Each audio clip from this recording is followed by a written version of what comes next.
Agism podcast. So, Doug, I know these brothers is talking about the Fat Joe allegations and the situation that Fat Joe has got himself involved in. But I wanted to ask you from the jump, like, where do you know Choke No Joke from, and where do you know Turk from? Let's talk about their background a little bit first before we get into the heated discussion that they had on Beehive TV, to where we know these brothers from and what we know them from in creative spaces and conversation spaces, though. But how do you know Choke No Joke, family? Well, I know Choke No Joke from the Rockefeller days, being with Dame Dash, and he has a very interesting YouTube channel. He been doing some amazing interviews on Comedy Hype. I So know. Choke No Joke been getting his weight up. Yeah. He be going viral on Comedy Hype. Mm-hmm. So it might have been something up with the money because he haven't been back on there a while, but he been doing his thing. And I like his channel every now and then too. So Choke is a good personality for the culture. Yeah. Turk, of course, hot boy, the worst hot boy, Ooh. Come on now. You ain't capping though. I mean, who worse than Turk and the hot boys? You is not capping. That nigga garbage can juice. That nigga he lucky that he just a hot boy and he not dead or in prison. Because they couldn't justify leaving that nigga off the tour because he would have been on line whining. Y'all doing how much tour without me? Y'all doing how much tour without Turk? Nigga, what verse do Turk got that's memorable? Back that ass up. Then he had a best song. No, he wasn't on back that ass at that Wayne. Project Chick. What verse did he have on Project Chick? I can't remember, so it ain't memorable. I said, what verse do Turk have that's memorable? Nothing. You right. Turk got nothing. Turk don't even got a solo single you remember. It's in me, my nigga, to be the thug that I be. Is it? Man, it's in me, my nigga, to get your ass up off this damn tour, nigga. We don't need you. We could be saving. They probably pay that nigga minimum wage. He worthless. I ain't gonna say that. You know, that's damn near plausible now. It's in me, my nigga. Come on now.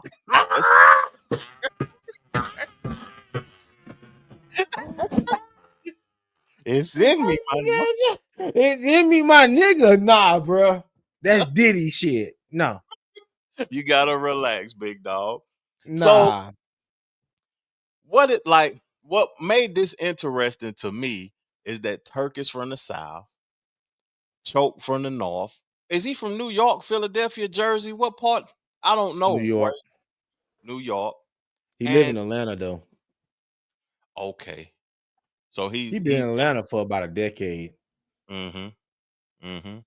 But his roots is up there, and the way he approach conversation is based upon up there. It's different when you have a wild down south nigga talking to an up north nigga, and that's what I got from this conversation. Let's get on into it, man. We talking, man. We set it up for the people to be able to watch it. Let's get on into it, man. Real talk. Where the hold up now, Trill? You got to get the video right, bitch. There it is. Let's get to it though, Doug. What's happening? Because you know it's your boy Beehive Radio shout in. As always, I got my podcast partners off in this thing. Mr. YNT Turk, what up, though? What's happening? You already know Cole. Choke no joke, chicken, choke no joke. Chicken, choke no joke in the building. Hey, choke shy in the motherfucker. Yeah, Choke. you know, Choke stand up for the camera, Choke. Hey, man, listen.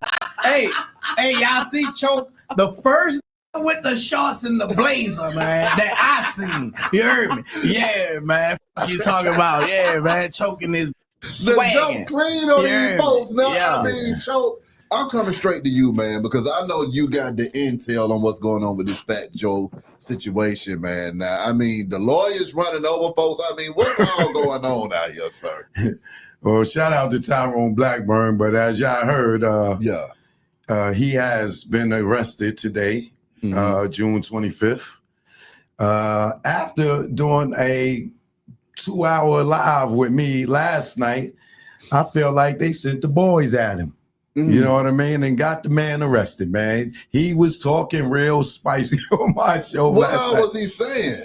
Well, we was actually going over Terrence Dixon, aka TA the Legends, civil lawsuit, RICO civil lawsuit against Joseph Cartagena or Cartagena. If you don't step out of the country, people say, Choke, his last name is Cartagena. If you go to Colombia, they say Cartagena, okay?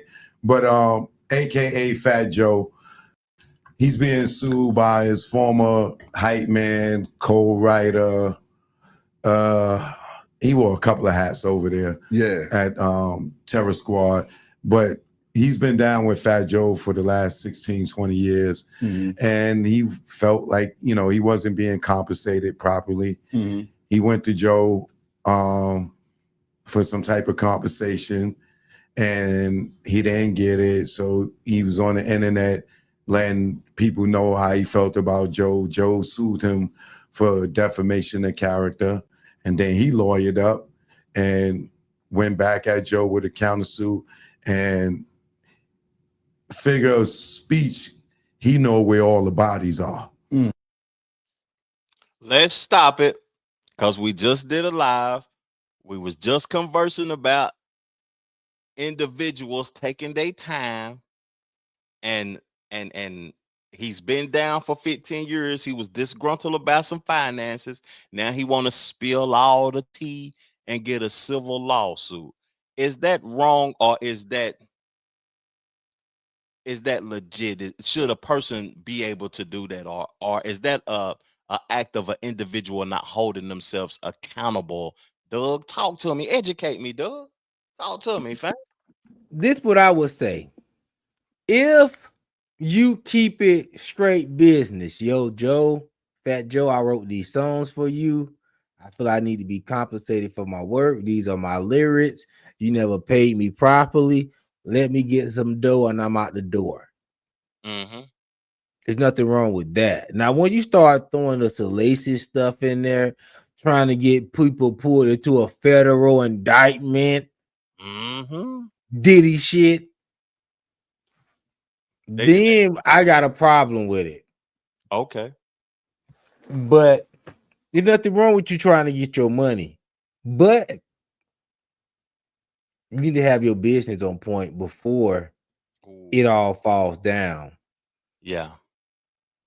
Because we don't know how much Joe been taking care of you. Facts. I need to see your resume.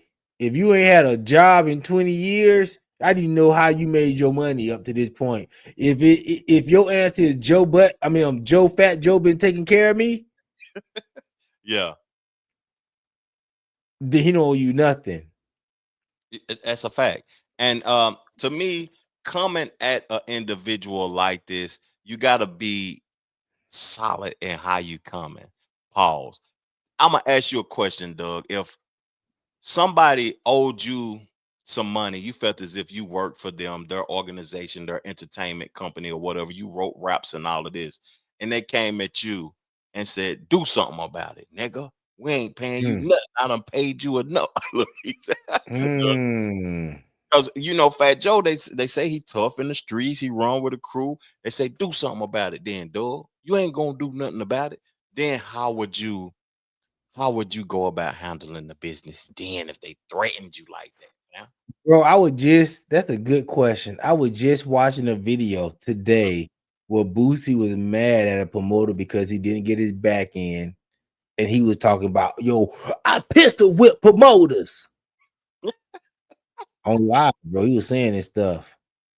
We beat you. You don't give my back in 30 bands. You lucky you ain't stinking.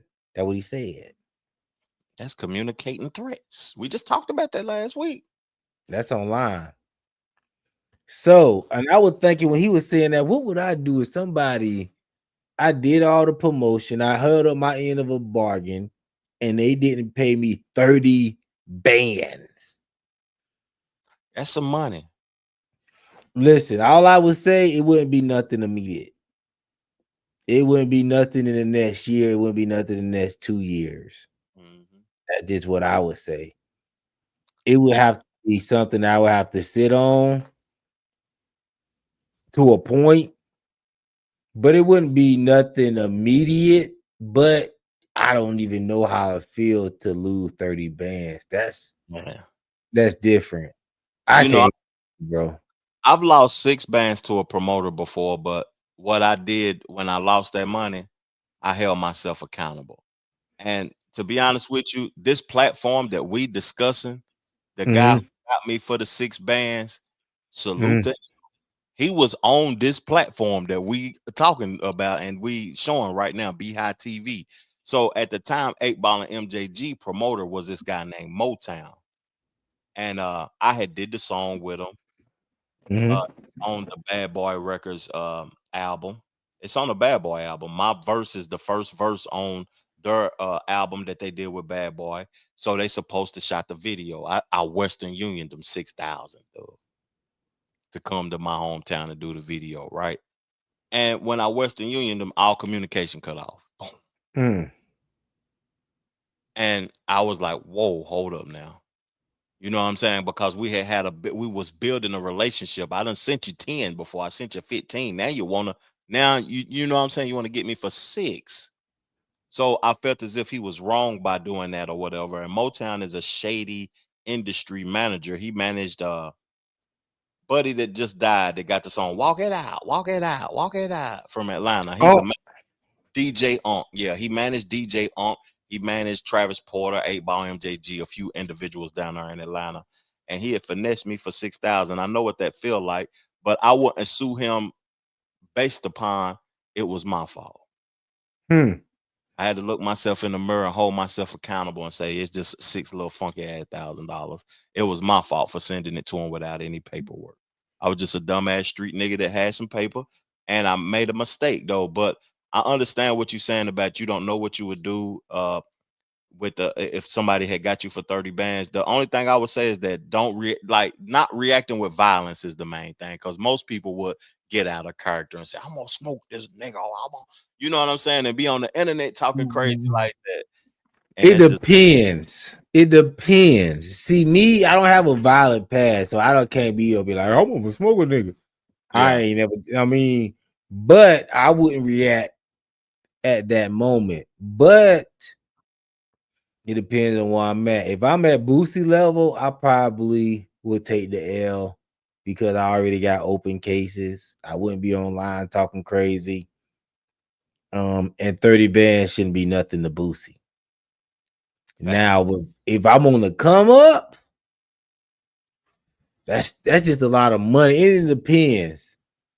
But I don't think I would be in that situation because, I would get my deposit, right? And then if I get to the show and I don't get my money before I hit the stage, I'm not hitting the stage. And I'm just they're going to keep it moving. I'm not going to be like, oh, he's like, yo. But I would think it too. You could be put in a situation where you get to a point where you get in the city, you don't know nobody. Like, yo, you go hit the stage and niggas around you. Yeah. Then what you do? That's what's crazy about hip hop in totality, because hip hop is a young man's business. You just got young individuals who are popular going around to multiple towns doing shows at clubs for a bag, 20,000, 10,000, 15,000, 30,000, and they packing out clubs and stuff though, and they are in environments that is not conducive to elevating your rap career. To be honest, you can die in these environments, and like you said, what you gonna do about it? Because when you in these neighborhoods, and I might not have the back end, but I got the whole city behind me, police and everything. Hit the stage, nigga, or you ain't gonna make it back home. That's crazy, but the rap game is crazy like that. I wouldn't want to be a independent artist at this stage in hip hop. It's too dangerous in the South. And I'm pretty sure Boosie ain't worried about that because Boosie probably got crash outs with him, so he ain't worried about that. But I'm just talking about your person who ain't really just making music. He ain't got the streets behind him like that. You stuck. You might have to get your ass on that stage and perform, and hope you get probably a wing dinner. And make it up out of there alive, bro. I'm sure plenty of rappers done been in that situation. You know, We ain't got your back end, but we do got these niggas right here that's ready to fuck you up. That's what we do have. You know what's crazy about you saying that? How far is Atlanta from where you located at? You don't have to say where you located at or whatever. 5 hours. Oh, that's 4.5 hours. Damn. Nothing. That's nothing, bro. Atlanta and where I'm at is the same place, bro. Niggas be going back and forth to Atlanta. It's nothing. 5 hours if you moving slow. So that's about the same distance as if you was to come to Charlotte. It's 5 hours. Yeah, ain't that. Yeah. But the reason I say that is because Atlanta has a history of a lot of artists coming up in the game and going to these metropolitan cities to go get a bag. And I'm from originally from Knoxville. So those Atlanta artists, right when they got on, they shot up to Knoxville because it's just 2.5, 3 hours away. But Knoxville ain't what people think it is. If you come weak to Knoxville, you go get your chain took. I remember Soulja Boy got his chain took in Knoxville. Young Dro got that piece, that happy piece with the face on it. They snatched it in the city. It's just that you got to be protected when you go to cities and places like that. And this is just an interesting conversation. Let's get back to the video though, Doug, because we can chop it up for a minute though, fam. Let's get to it. So in his lawsuit, you see a lot of allegations in there from sex trafficking, allegedly, Fat Joe allegedly messing with minors. They got, I think, 3 minors in the lawsuit. Allegations of, you know, I guess I got to say it's in the paperwork. Fat Joe coercing him to have sex with other women, other situations where. Wait, hold on, Choke. You say Fat Joe sued him first for defamation, but I seen where a nigga sued Fat Joe. You said nigga went to him and he ain't get it, but wasn't there a lawsuit before him going to him that he tried to sue for $3 million from working with Fat Joe? Because that's what I seen. No. That's not TA the Legend. I don't know who that would be, but no, because the first blood drawn in the court of law was Fat Joe suing TA for going on Instagram and YouTube and stuff. I'm not gonna agree with that. I think the nigga went to him not as man to man, like bro, nigga filed the lawsuit. No, and I could be wrong. Correct me if I'm wrong. You're wrong. Chat. You know what I'm saying? But the nigga supposed to be allegedly sued, this word in the streets. You know what I'm saying? That he sued Fat Joe for $3 million or some shit like that. Then went to talking crazy about Fat Joe.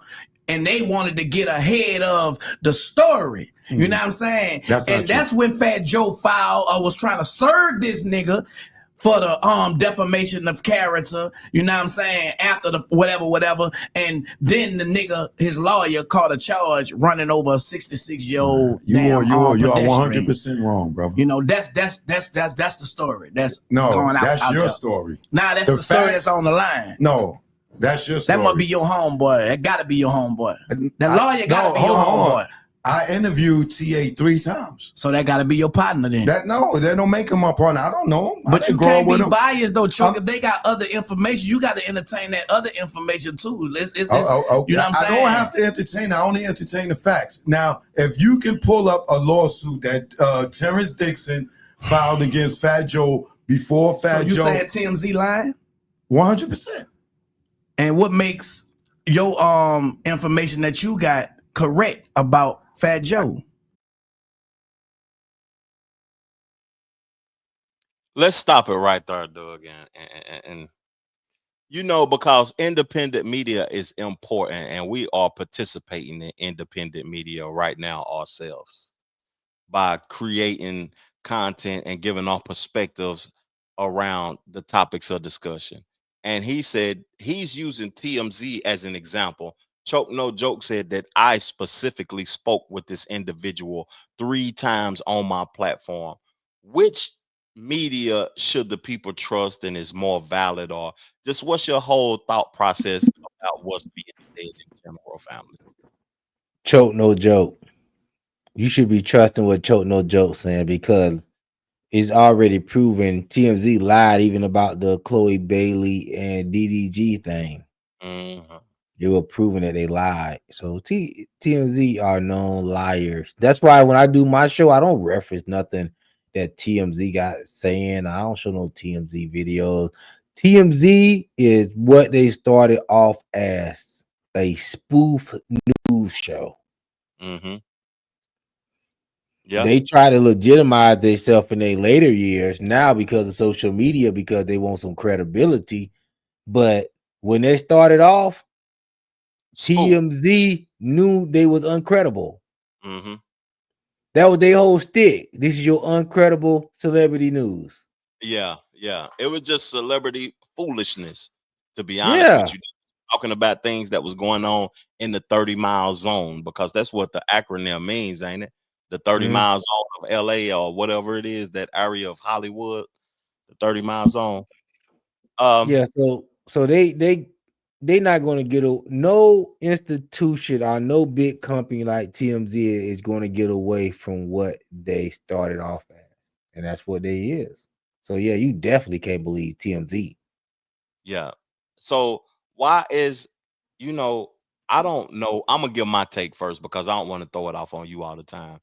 I don't understand why Turk ass is like saying that he your homeboy. He trying to discredit Choke and say that the white people is valid with their information, instead of just listening to the information in whole and then giving his perspective. He wants to, you know what I'm saying, discredit Choke no joke, because Choke no joke is just laying out what was said in the paperwork. He's not giving because he called him biased.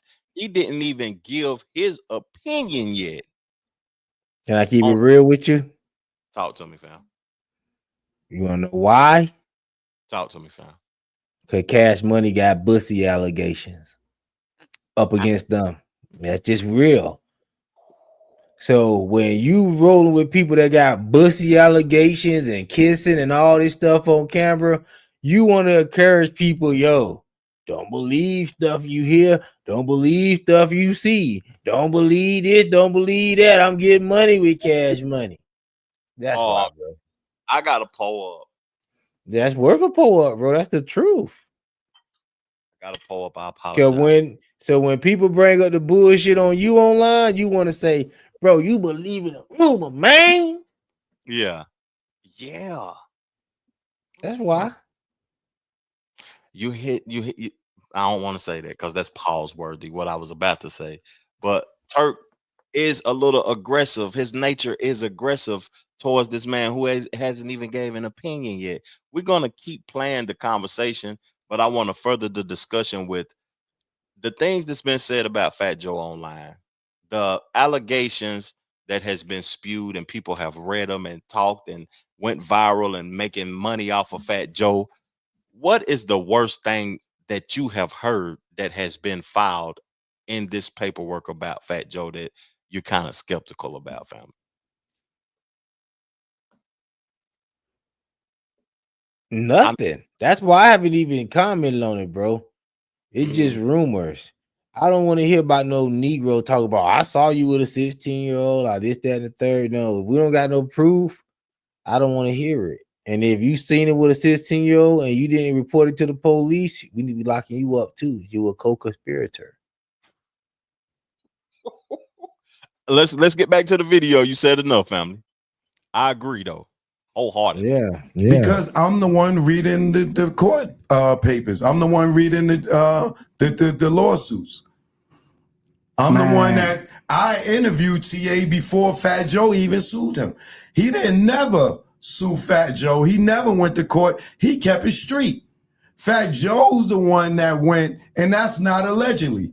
Fat Joe is the one that went and filed the defamation lawsuit because But look, so according to TMZ, right? Okay, go ahead. According to TMZ, now go ahead. because we gotta get to the bottom of it. Go ahead. You know what I'm saying? A rep from the New York Police Department tells us Black Bun was taken into custody just morning and booked for assault. Cops say it all started on a night of blase blah, a 66-year-old messenger who was serving him a complaint in Fat Joe case. Black Bun allegedly slammed this car into reverse and backed up, hitting the process server in the leg and causing a minor injury. The victim reported blase blah.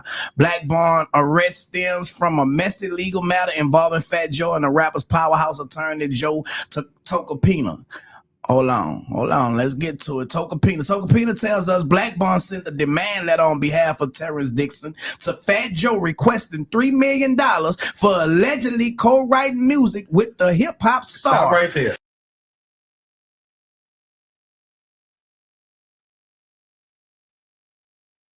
So he sent the legal demand stop right letter. there.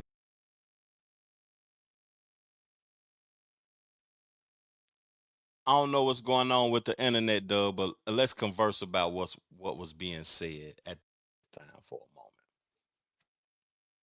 Because the internet was, I don't know, it might be because I was pulling up more information on Tyrone Blackburn.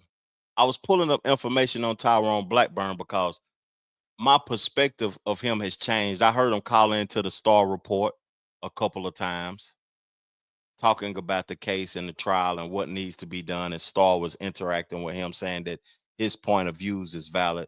But ever since he's been arrested for, what did he get arrested for? Allegedly hitting a process server with his car. So what is a process server? Is that somebody that was serving him paperwork for something else? Yeah, probably eviction, child support, any type of court documents. You ever watch those process servers on YouTube? You gotta watch them people. They be fun. They be evicting these ghetto people, and they be saying, "I pay my rent." It's crazy. But yeah, you gotta look up process servers on YouTube. It's crazy. Okay. I gotta check it out. That's gonna be at least a month of entertainment for you. Trust me. So If you find entertainment, people getting evicted. Nah, I will find entertainment in that because getting evicted. That's it's most of the people that do it is from your state, Memphis. It's two guys that's called Final Notice. You look up him, and it's another guy was process server, but he had to stop posting his stuff on YouTube because he was on some type of time like me. He was arguing with the people. I'm surprised you never. You gotta pay your rent, motherfucker. I'm surprised you never seen this guy. It was crazy. You gotta look him up. You gotta send me a link. I'm gonna send you a link. It's crazy. You know what's crazy too is that I bet them niggas in Memphis rent was $75. And the process, lot of them was the guy. One of the guy, he's still on YouTube. He posts. He more calm. He be on there talking about some. Your rent was only $300. You should have been taking advantage of that. You know, he real soft spoken type of dude. Yeah, that's crazy, fam. Let me pull this up, and I want to read this this conversation about Tyrone Blackburn. That's crazy how we got them graphics looking too. Bye. Tyrone Blackburn. Let's pull this article up and read a little bit of it. While I think that my internet was moving slow or whatever. That's why the video started buffering though. But Tyrone Blackburn, the attorney currently representing the man accusing rapper Fat Joe of having underage sex with minors, has been arrested for allegedly hitting a process server with his vehicle. Blackburn was arrested yesterday morning and charged with the 10 felony assault counts after allegedly striking the Fat Joe's process server with his car in a failed attempt to avoid being served with paperwork. Fat Joe filed a lawsuit against Blackburn, allegedly extorting after his former hype man Terrence T.A. Dixon sued the rapper, claiming in his lawsuit that he was forced to work without pay, and more shockingly, that he was exposed to the trafficking of underage girls and other heinous crimes for years. Wow, fam. Where is that? That's crazy. Let me keep reading. Oh, nah. That's the end of it. Oh, no, it ain't. No, it ain't. In court, Blackburn pled not guilty to the charges, but speaking to Billboard, his attorney, David Roskin, claims that Fat Joe's process server surprised Blackburn and attempted to basically jump across his window, adding that while it could have been an incident, it could have also been the process server's deliberate attempt to get Blackburn hit with an assault case. Roskin says he expects, at the very least, reduced to a misdemeanor and at some point dismissed. Yeah, this is crazy, man. Does that even affect his authenticity, fam? Does that remove him as a person of substance? Does that affect the trial that's going on with Fat Joe and T.A. Dixon? Does it make you look at him any different, fam? Not really. Okay. I don't really believe nothing about this case. If you want your money, get your money. All this salacious stuff you got to add, I just think it's par for the course for the time. Mm-hmm. It's just like profitable at the moment, ain't it? Just profitable, bro. These people gonna make up anything they got to make up. Yeah. But in this situation with Choke No Joke and Turk, I kind of agree with Turk, but I don't agree with the way Turk is handling itself. Yeah, because Turk is a little bit more aggressive than he needs to be. It don't have to be that aggressive, does it? For him to If you just don't believe it, don't believe it. Don't be misrepresenting what you know, the facts. One point, I don't know if you're gonna get to this in this video. One point, Turk was like, yo, a mediation. No, he said, a demand letter is a lawsuit. And then he read out the definition of a demand letter. Then the demand letter said, oh, a demand letter is what you saying before a lawsuit. Are you talking about? I just don't. Keep going. Keep going. Yeah. I just don't like when Negroes ignorantly argue. If you don't know the difference between a demand letter and a lawsuit, just shut up. Yeah, is he speaking? So the man letter, is that the man act? Is that what you're talking about? The man letter, demand letter. Okay. That's what you seeing before a lawsuit. So if somebody going to sue you, they're going to say, Trevor Jackson, I demand you to send me $100,000 or I'm going to sue you. Mm-hmm. But Turk was saying the demand letter was a lawsuit. And that's the acknowledgement that a lawsuit is on the way. That's what Choke No Joke was trying to tell him, but he didn't want to concede to that fact. And that's what I think has killed this whole argument. Let's get back to the audio, fam. See how we sound. Not a lawsuit. That's a process of it, though. Just like he said, the process to process for the defamation. Letter does not get filed in court, but it's legal, though, bro. It's legal. It's paperwork. No, it's not. That ain't no nigga having no conversation. That's not a lawsuit. That's not a nigga having no conversation like me and you having a conversation right now. A demand letter is a process by the suing nigga. Hold on. You gotta have your paper trails, Okay, hold on. Diddy and Cassie situation, right?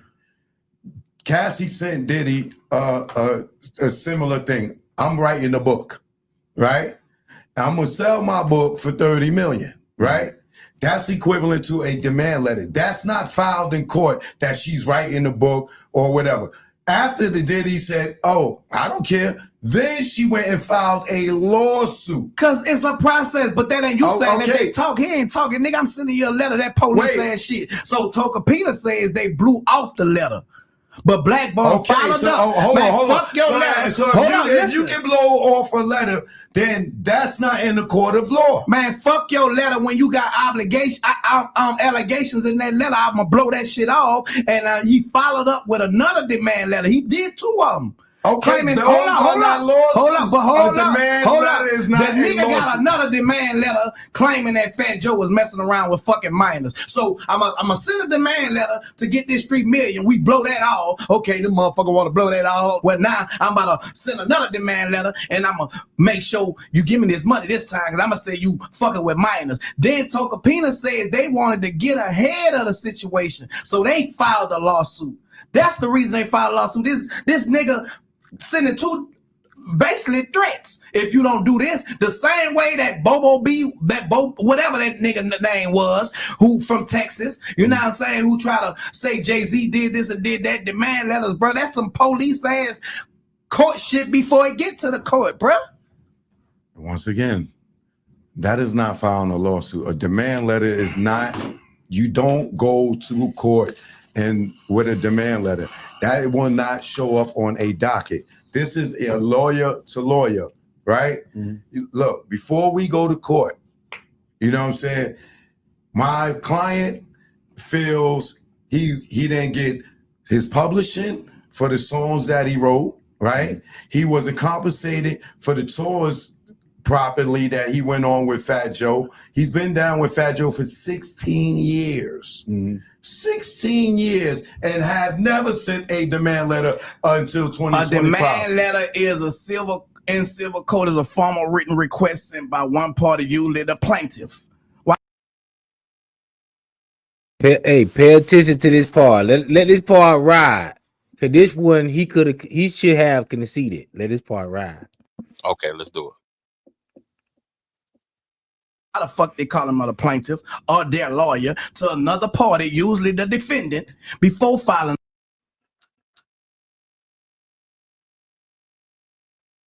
Catch up now.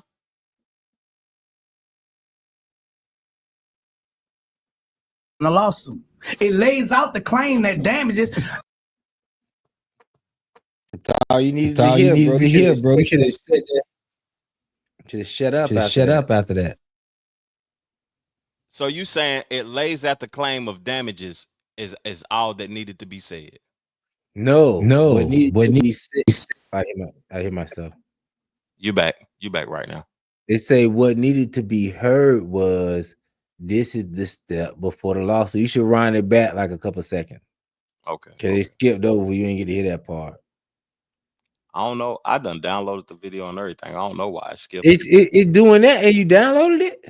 I done downloaded and it's skipping, fam. Oh, I thought you were watching it from YouTube.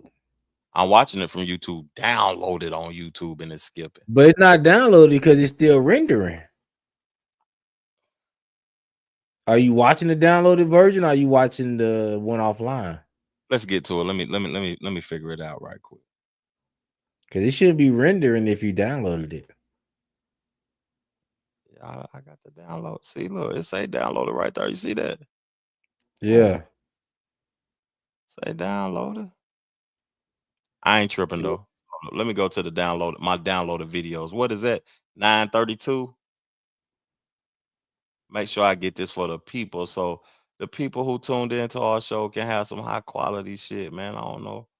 Yeah, because I don't download videos on YouTube, but it should be rendering if you downloaded it. Because it should be playing. It should be playing offline. There it go, right here. Download it. Bam.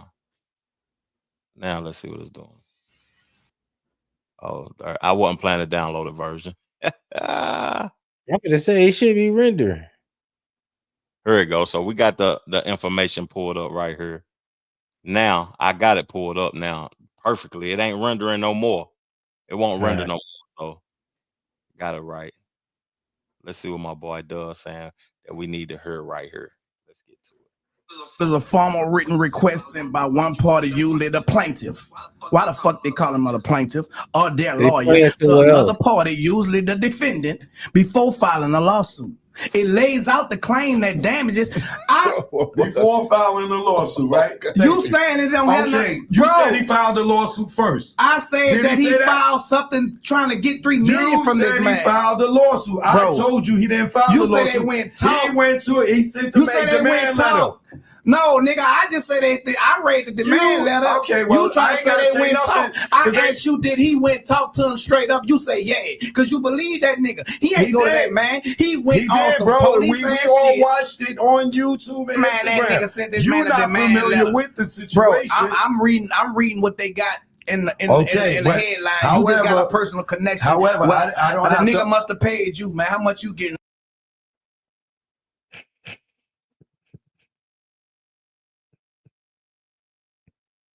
So, Buddy got defensive. Why he get defensive when he was wrong, duh? The demand letter, you educating me on some stuff because I've never been in like serious criminal situations. I've been in some situations though, but it never escalated to nothing like what's going on in today's world though. But the demand letter is a letter that's sent out before the lawsuit, or it ain't even just lawsuits, neither civil lawsuits, criminal lawsuits. It's before the complaint is negotiated, ain't it? Because if somebody send you a complaint, they got to send you the demand. Do that. Okay, so if somebody file a complaint for something I said on YouTube, will they send a demand letter before they send a complaint? 9 times out of 10, they're gonna send a cease and desist, and then send our demand letter if you got damages. You know what I mean? So if what you doing have stopped them from making money or damaged them from making money in some way, then they're going to demand you and say, hey, yeah, you got this bill that then accumulated based on what you did. Interesting. So a demand letter and a cease and desist is different. A demand letter comes after the damage is done. A cease and desist is to prevent you from continuing to do damage that's going to affect me down the line, ain't it? Yes. Wow. So when they send you the demand letter, you got the right to say, damn, I did get the cease and desist. I did cause the damages by what I did. Should I pay this, or should I go to court to fight for a lower, or should I go to court to see the real paperwork? And then you can say, dang. Because listen, if when Puff got his demand letter, if he would have just paid Cassie, it would have never went to court. It would have never been no legal filings. You know what I mean? So the government would have never been able to see the complaints that Cassie had, because it would have been a private document. It made it public when he had to give her the 20 million, and because he gave her the 20 million in less than 24 hours. It went public when she said, when he said, I ain't giving you nothing the first time. And then she said, you know what, I'm gonna file this paperwork in the court. That's when it went public, because you got people in LA, that's all they do is wait for the celebrity stuff to get pop up in court document, because it's public record. So they could be the first one to report it or take the story somewhere else. It's crazy that when I look at that hip hop, the state that it's in now, it used to be a point in time to where we was excited about the music. Now we're being educated on crimes and criminal activities, and that's what's more important than the music. When did that change? Like, when do you think that took precedent over the music? Because right now these criminal situations is more relevant than the music, and I try you not gotta to understand on it. Hip hop done killed all the upcoming talent that was supposed to take hip hop to the next level, either locked up or dead. XXXTentacion, Young Dog, Juice WRLD, G Hustle, Juice WRLD, Pooh Shiesty, yeah, Glock 9. If we could keep going. What's buddy that got killed in LA? I don't know if he was PNB Rock, Nipsey Hussle. Yeah. So hip hop done lost all his pioneers, bro. King Von.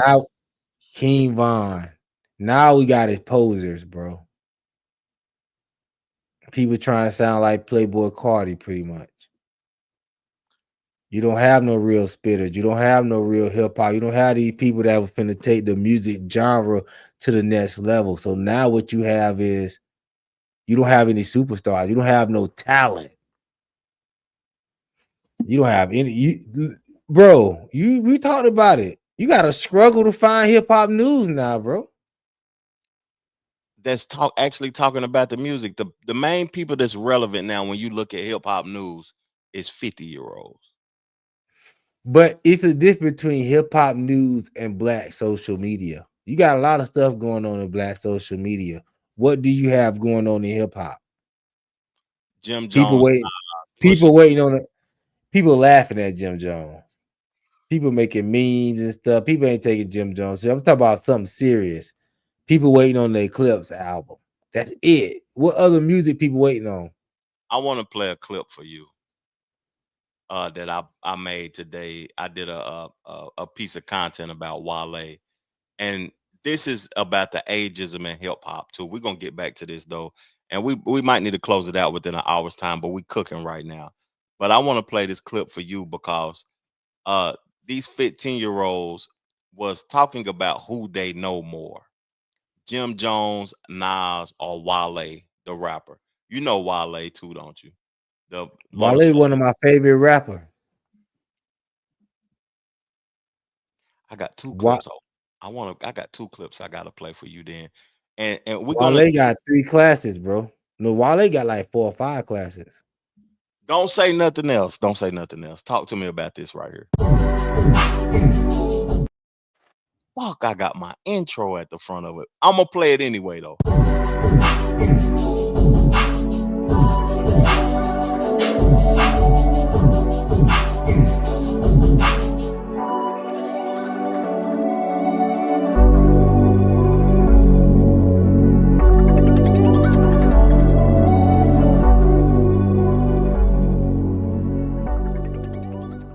The Trevor Jackson Podcast.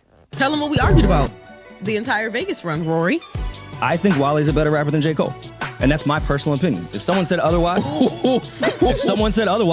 I'm fine with that. Wait, that is fucking crazy to say. A better rapper? Yeah. Man, that is tough. J. Cole has a better discography, but when it comes to straight up rapping, yes, I think Wale is a better rapper. Ooh, shit. And I fuck with Wale. I know you do. That's my nigga. I fuck with Wale, but God, better rapper than Cole? Yeah. I think Cole raps a lot better than Wale, actually. What verse did you hear from Wale where you was like, you know what? I'm trying to think. This nigga rap better than Cole. Every intro that he has to each album would maybe not prove my point, but show the separation. So it's separation. I have a whole playlist on my phone of just Wale intros. We have Patreon this week. Let's add that to the bill.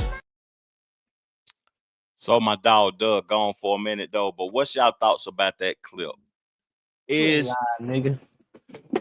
What's y'all thoughts? I said you ain't live.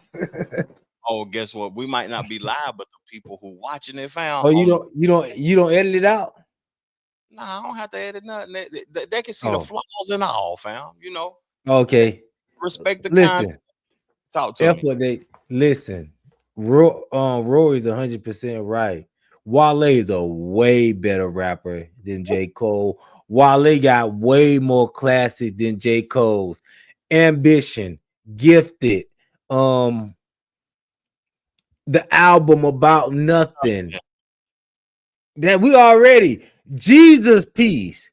What do J. Cole got to match up with Wale's Jesus Piece record? What do J. Cole got to match up with Wale Black Heroes? Golden Salvation. Golden Salvation. Get your man, come on. We can even go to Wale got a couple fire mixtapes that people done slept on throughout the years. I forgot the one with the blue cover. For Lauren, no, that's not slept on. That's a classic. 11-1 is a classic with blue cover. 11-1-11. Yeah, that's it. When it with the Cassius Clay and all them records. That's whole he had 5 slaps. J. Cole don't got nothing, bro. J. Cole got Rock Nation. J. Cole got the biracial effect. That's it. Wale only got snubbed in the industry, one, because he dark skinned, two, because he was whining. Yeah. See, when you dark skinned, you got to be tougher. You got to go harder. If Wale would have set his head down and just worked and didn't say nothing, he would be just as big as Kendrick. He was too vocal. Why y'all don't like me? You were selling just as much records as them with the Gifted and the album About Nothing. You was neck and neck with them. People were saying you had classics, Songs but you wanted to be better than Drake. And you started talking about why y'all don't like my stuff like y'all like Drake stuff.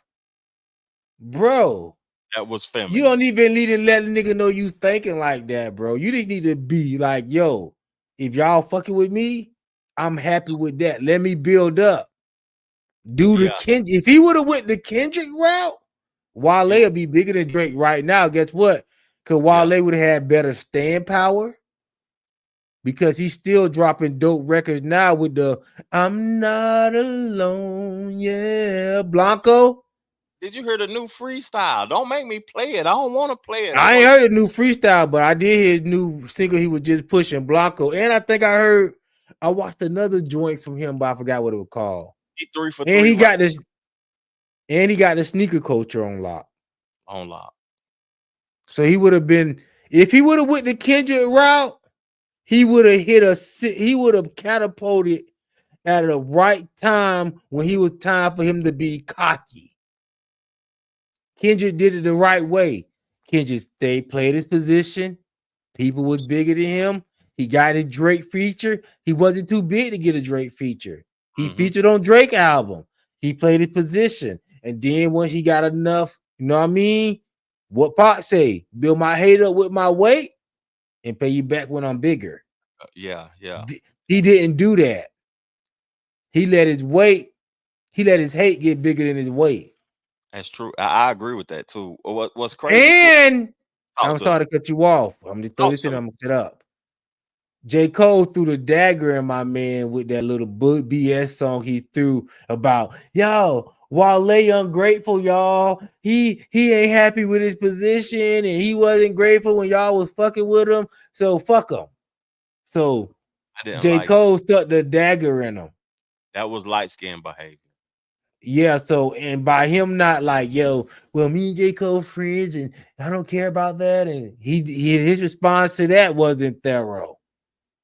He should have came out at that point and said, motherfuck J. Cole. And if I see that bitch nigga, I'ma slap him.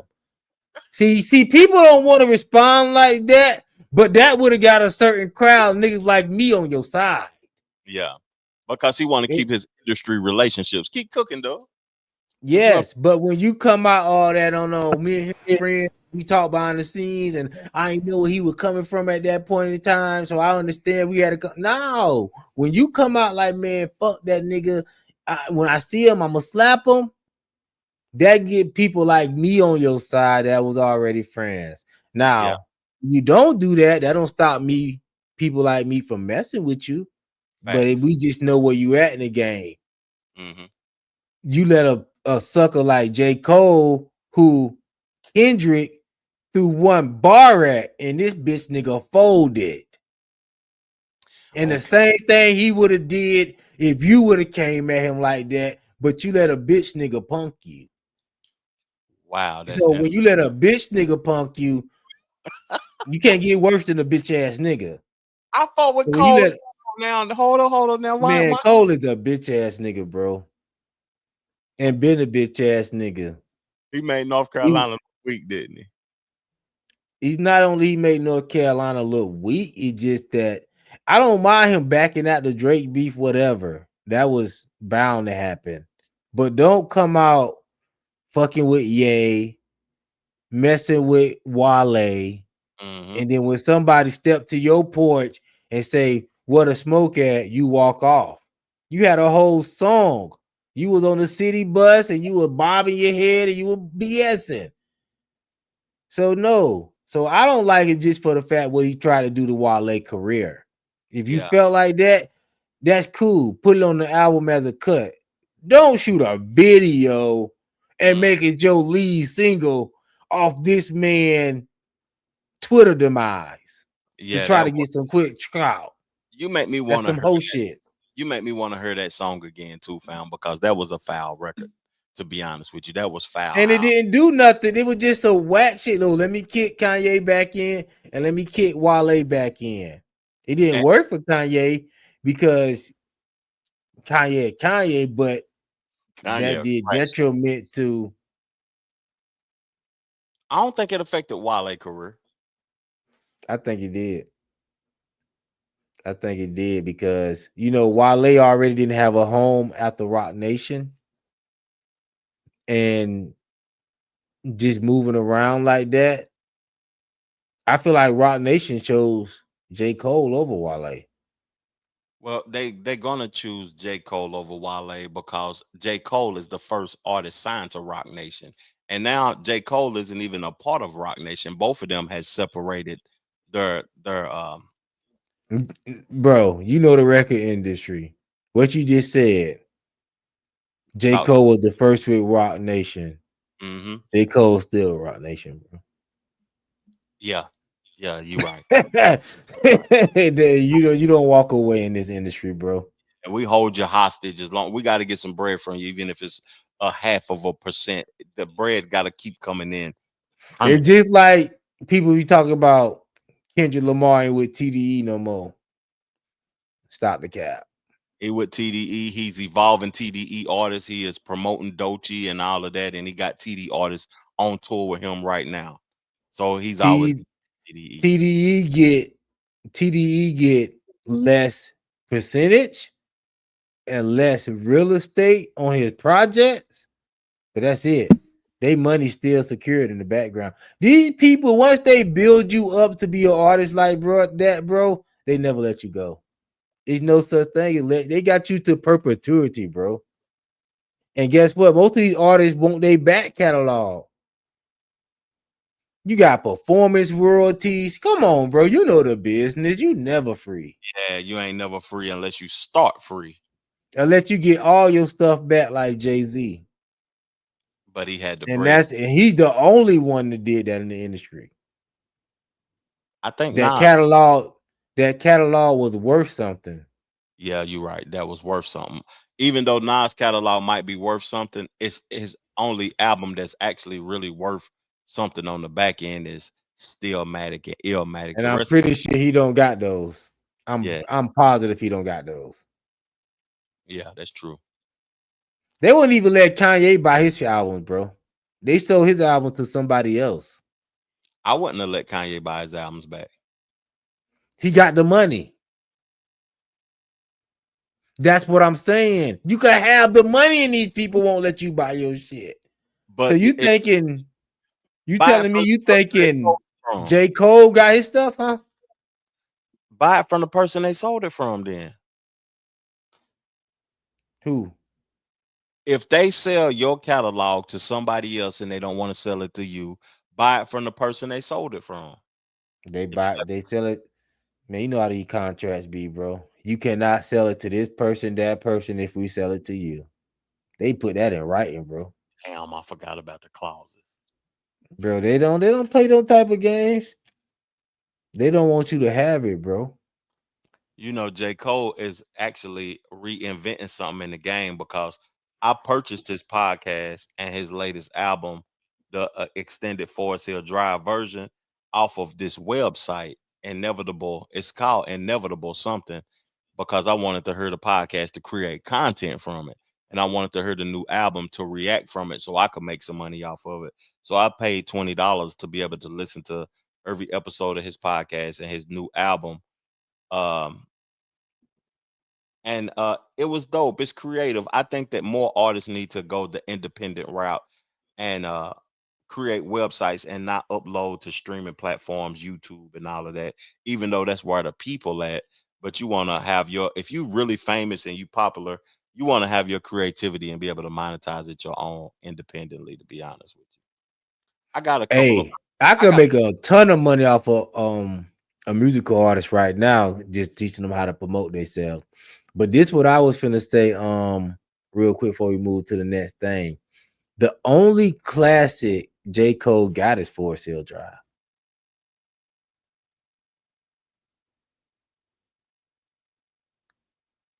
That's facts. You ain't say nothing wrong. That's facts.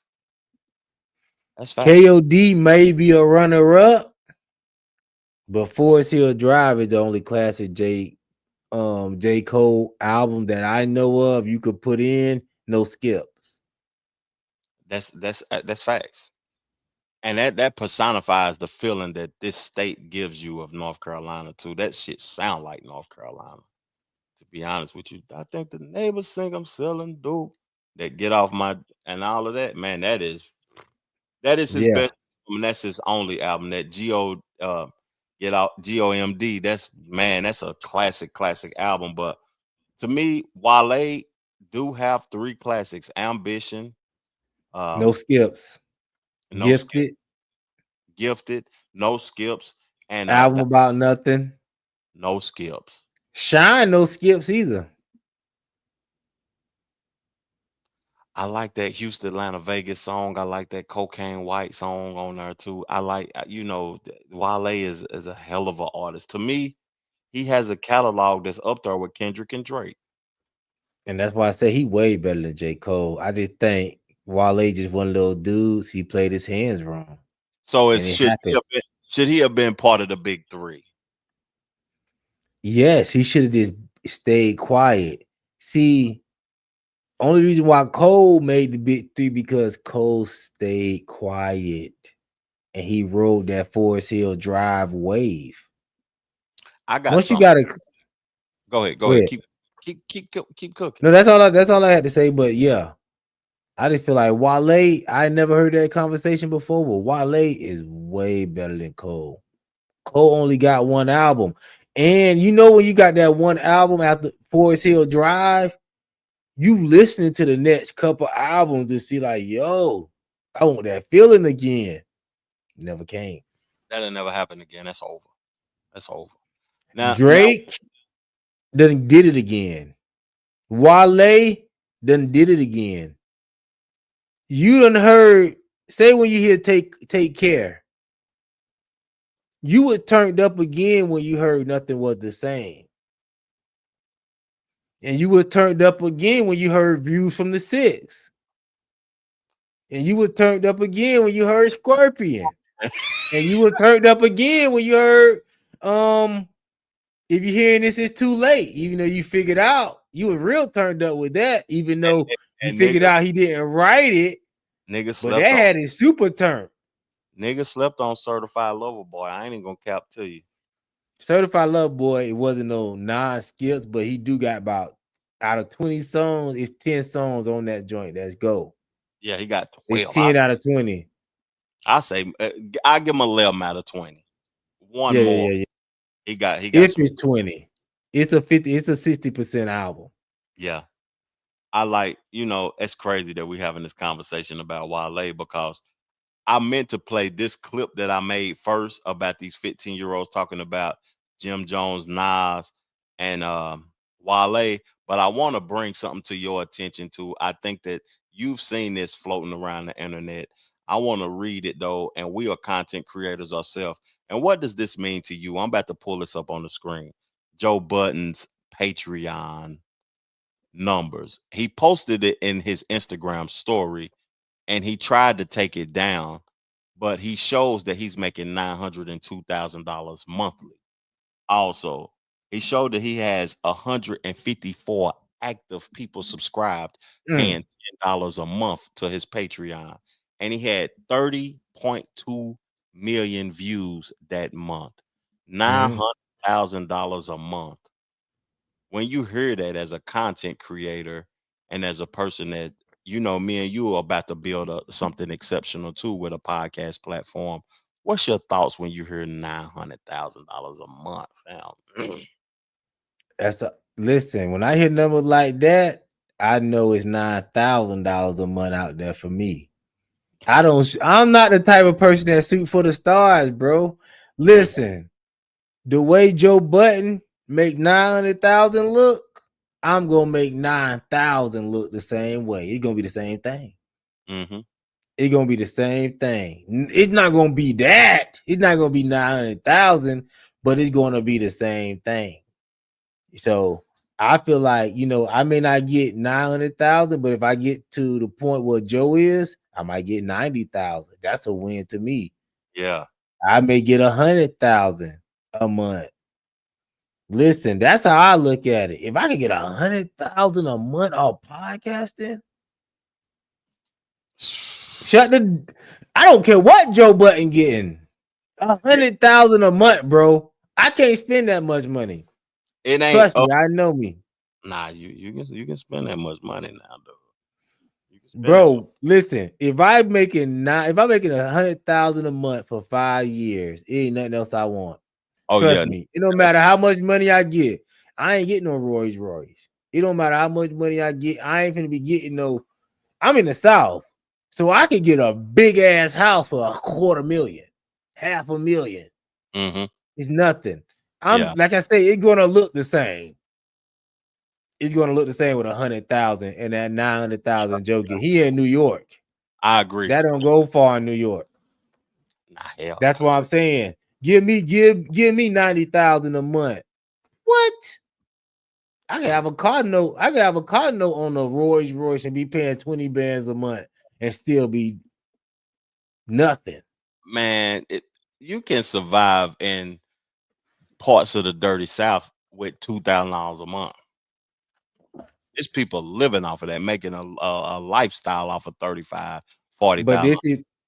But that's why I say when I hear Joe Button making that, I'm in the South, so I'm thinking like, yo, if he making 900,000, I know I can make 5,000, but 4,000. Is that inspirational? Who is doing better than that in podcasting, like audio form? Like, does that inspire you to create and keep going and creating? Because 900,000, definitely. But guess who else be doing them type of numbers? Not probably on that level, but he don't got as much overhead as Joe.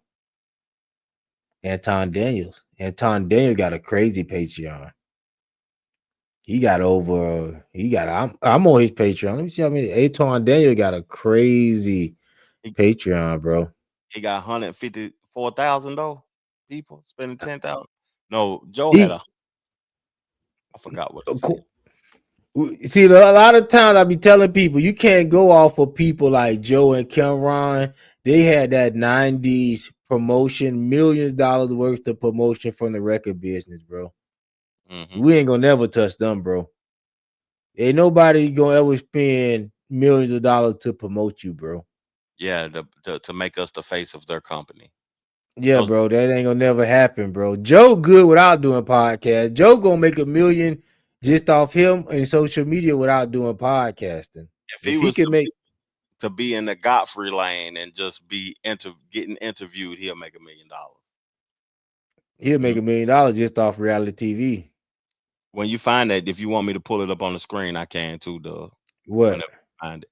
I see you searching. Oh yeah. I'm looking for. I don't see his membership number. I can see it probably better on my phone, but I got my phone hooked up, as you know. But it tells me the right.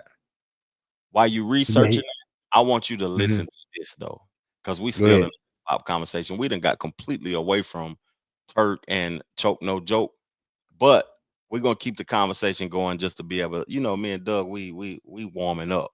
We warming up the content. Listen to this though, Doug. Okay, so do you know who Wale is? Yeah. You know who Jim Jones is? Nah. You know who Nas is? Yeah. Okay. 15. Do you know who Jim Jones is? No. Wale? No. Nas? No. Okay. Keep going. Okay. And that is okay. That's okay. That's not okay. That's okay. You know who Nas is? Yeah. Jim Jones? Wale? Yeah. Okay. You're Creole. You're right. You said no for all. Okay, how do you? 15. You know who Wale is? Yeah. Jim Jones? No. Nas? Yeah. Okay, Right. Okay, so how do you? 15? You know who Wale is? Nas? Yeah. Jim Jones? This is right! Oh my god, okay. I know what I've been talking about. You know who Jim Jones is? No. Wale? No. No. Jim Jones? Wale just doesn't look. What the third one again? You ain't say Nas. You ain't say Nas. Oh, Nas, you know Nas is? Okay. Oh, Lil Nas X. Oh, now we have to be clear. Go ahead. Okay, yeah. So how old are you? 15. Do you know who Jim Jones is? No. You know who Wale is? Of course. You know who Nas is? No, I heard of him, but I don't know exactly who he is. Damn, so Jim Jones may be the fit.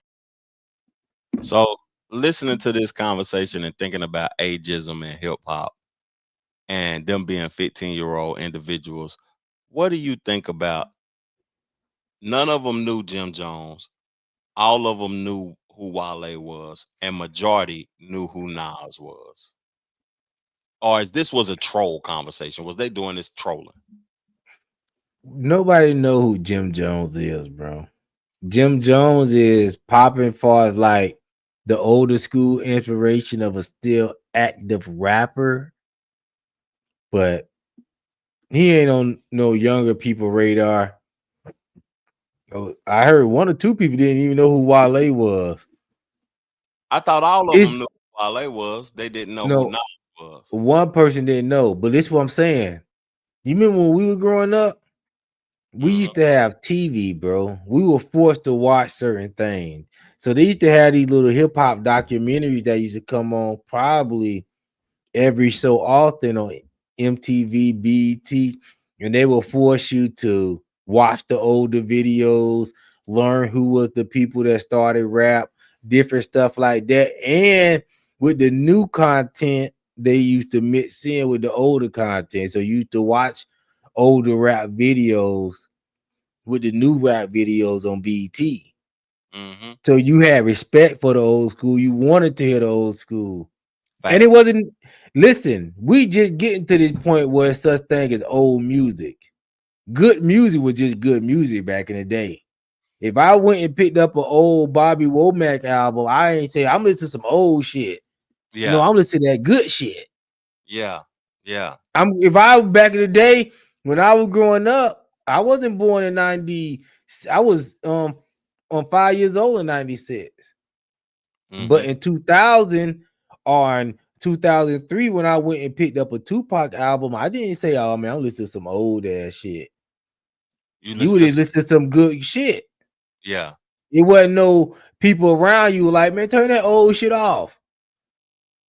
But the music these days is so disposable. Once the moment over, it's over. And they not taught to appreciate the music like we were. We were trained that way.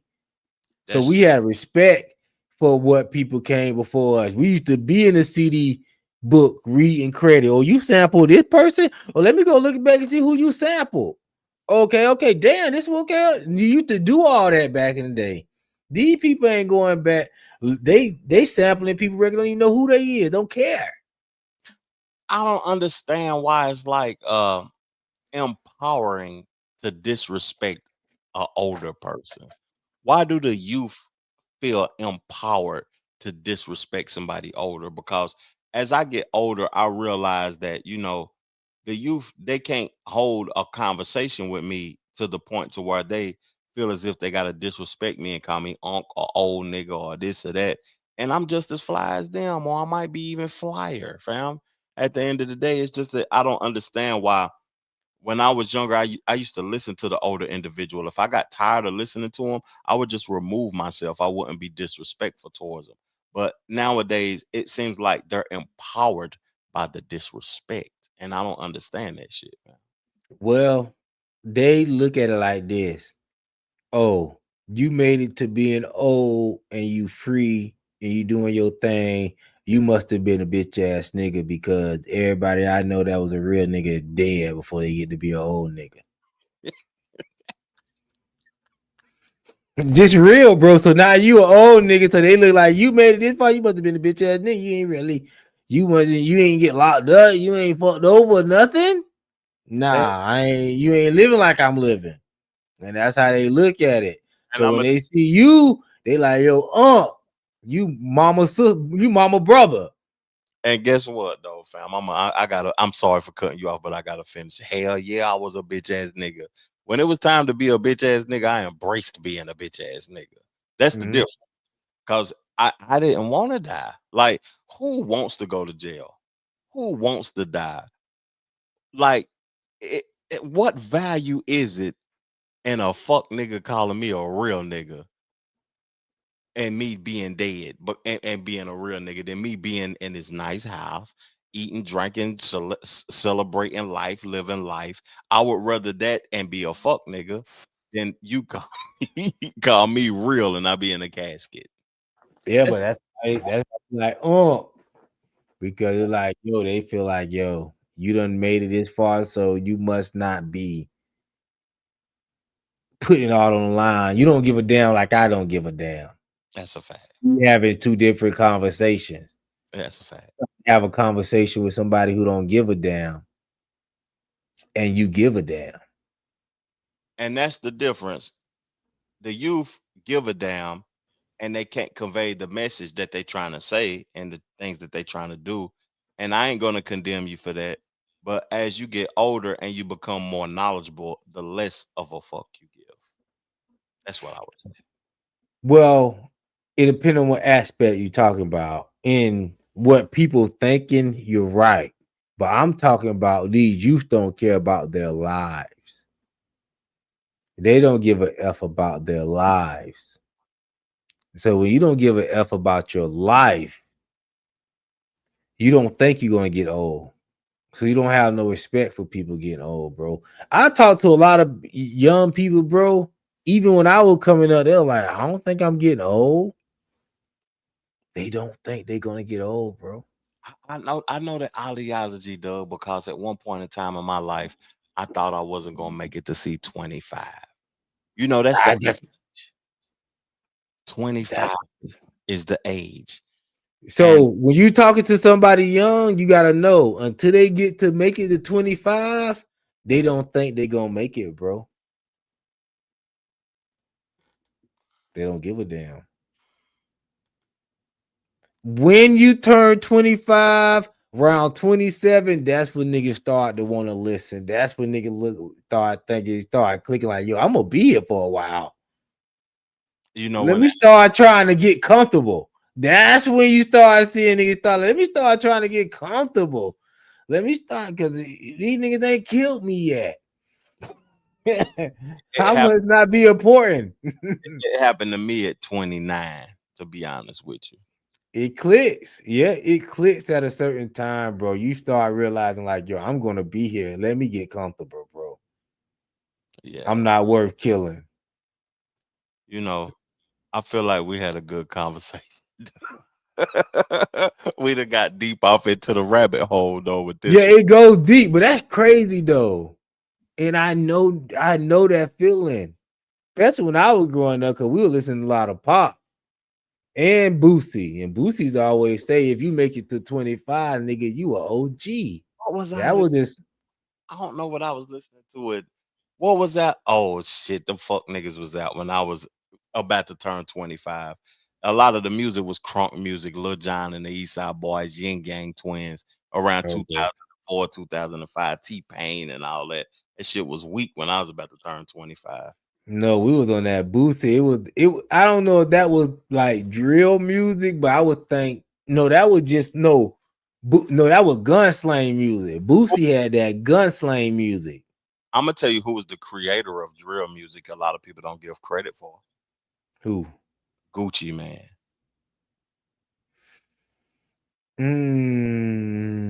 I wouldn't say that. You know who I would say? Plies. Plies was the first nigga I came out talking about the chopper zone and how he gonna be pulling up on niggas. And if you snitches took this stand, you ain't a real nigga. The crackers hit me with 100 years. Yeah. Plies was the first drill rapper to be like, yo, I think Plies and Boosie. But Gucci smoked Pookie Loke though, fam. That's what he was saying. But Gucci was more trap. He was more like just like high nigga rap. Boosie. Who said it though? Gucci said it. They didn't drill. They didn't say the names. Who said drill? Oh, he said the name. He said the names of the people and the bodies he caught, fam. He was the inspiration to Chief Keef. Gucci. Let me think. It had to be somebody before Gucci started dropping names. About the people they smoke. It was Gucci, fam. Somebody correct me in the comment section when y'all watch the show back, the playback of the show. Correct me in the comment section. Who was the first rapper talking about them bodies on them records? I think Gucci was the inspiration of the boys down there in Jacksonville, them boys in Chicago. He was the inspiration, fam. I don't know who before him, to be honest with you. But when he smoked a Jeezy homeboy and he said it in his face in the verses and all of that, he released it on the Truth song in 2004, 2005. I don't know if I'm correct, but I just But I don't know if that considered as drill though, because drill is more. I think that was just more par for the course at the time. But I think drill is a more active thing. It's more current. It's like you going back and forth with your ops. It's in real time. It's different. Yeah, that's interesting. Yeah, it's different. It's different.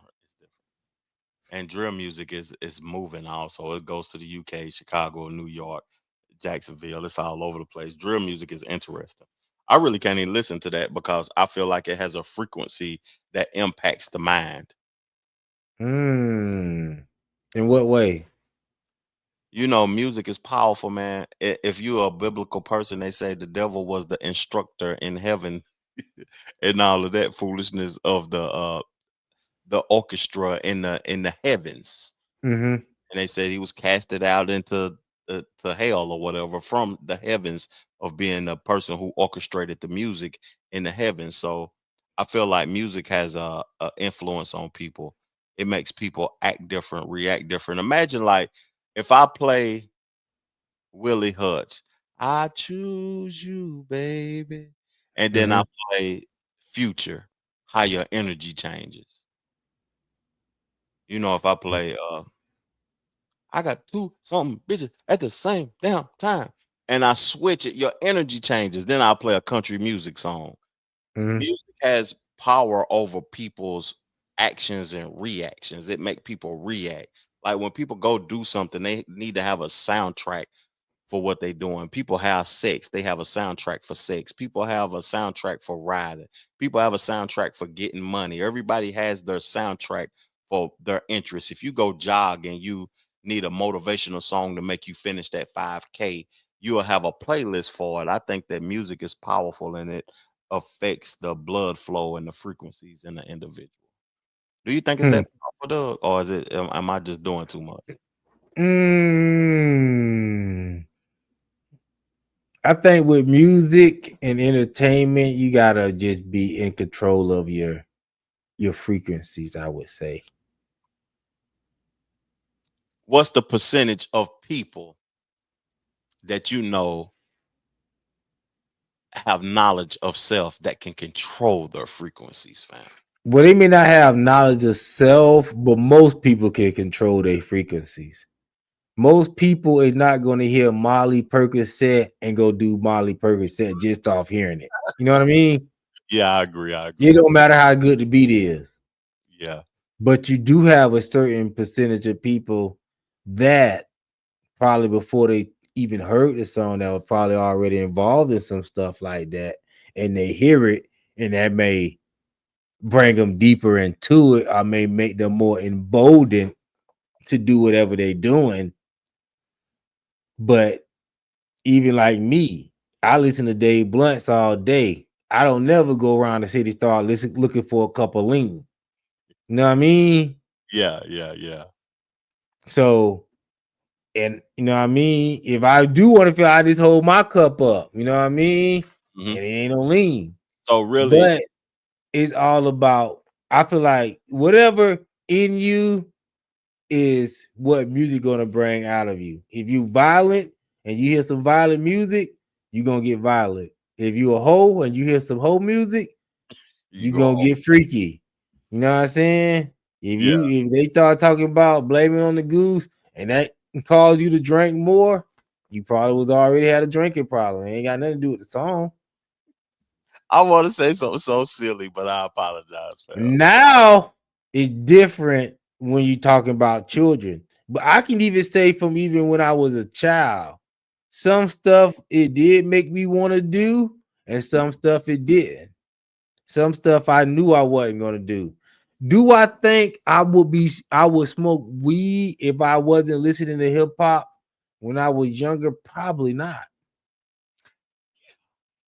So I think it's different for children, but I was listening to lean music. Beanie Siegel had a song called Purple Rain that I used to listen to all the time. Pimp C, my favorite rapper. I never sipped a drink of lean. Never made me want to sip lean. So can I blame hip hop for making me that made me smoke weed? I don't think so, because it was just much as influence as anything else. Listen to hip hop and hearing people say I'm riding spinners or whatever, that never made me want to go out and get no spinning rims on my car just by hearing the song. That's real talk though, Doug. I agree with you too, because at the end of the day, when you really tapped in with yourself, you got to be able to hold yourself accountable for your actions and know who you are. And real talk, hip hop isn't as influential as people would think it is. And you gonna always have weak people, and they gonna fall for anything. It could be hip hop, it could be wrestling, it could be church, it could be yoga. These people that's weak is gonna find something to gravitate towards, no matter what it is. It could be drugs. Yeah. They're gonna be influenced by something. People that's looking for influence to be influenced is gonna get that. Period. I never was looking to be influenced. I just like the entertainment. Me too. Influencers aren't influential, to be honest with you.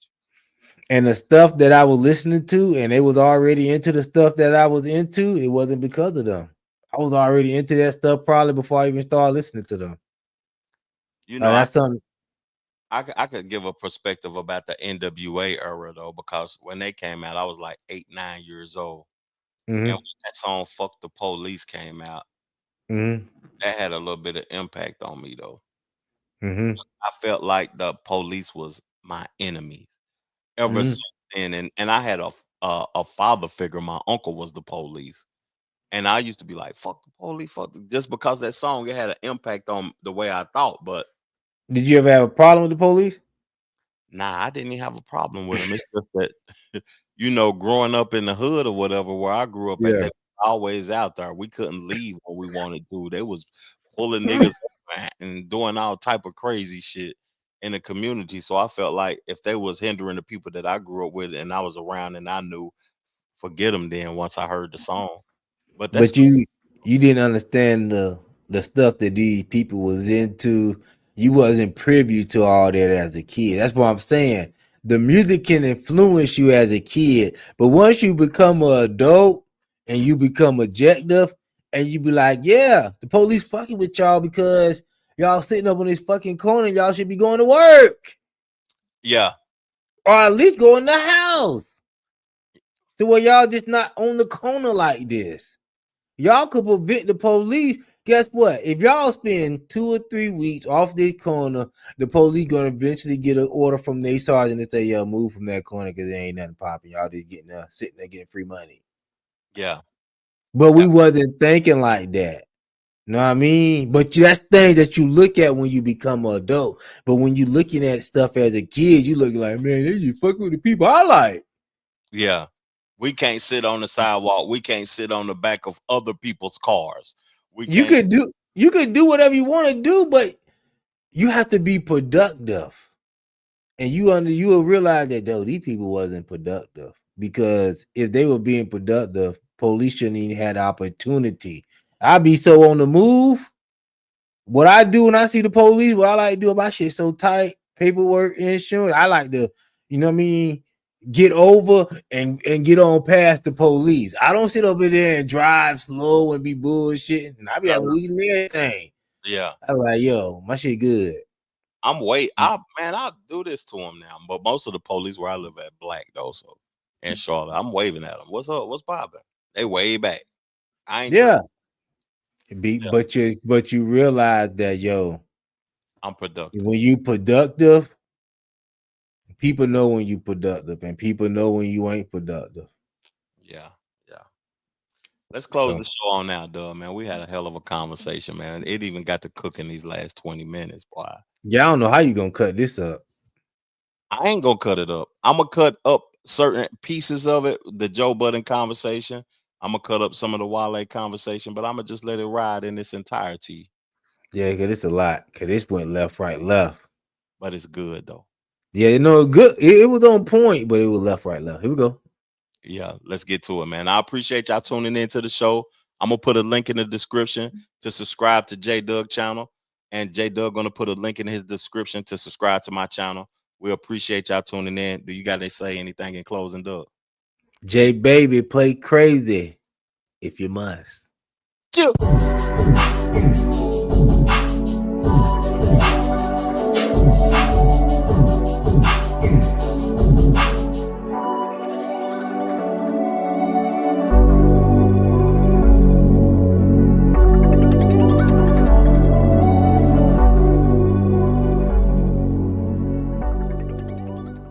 The Trevor Jackson Podcast.